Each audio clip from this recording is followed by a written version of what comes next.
Just a quick tool modification tip. If you're using one of these tap spanners, really useful if you cut a hex in the end. So here's a classic problem with the tap spanner, is you've got it installed, it's grabbing the nut up the top.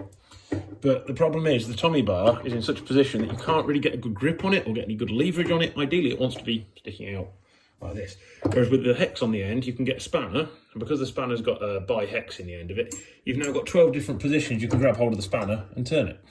The other nice thing is that now you've got a feature on this end, you can get rid of the Tommy bar, which makes it a lot slimmer, which is a lot easier to get into constricted spaces with, as you've not got anything on this end getting in the way. The spanner is light enough that it will cam in position and stay where you leave it, where if you need to take your hand away to do something.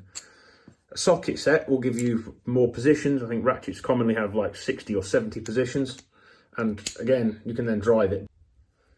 So how do you make one of these? Well, I'm very lucky. I've done mine on the milling machine. I've got access to one.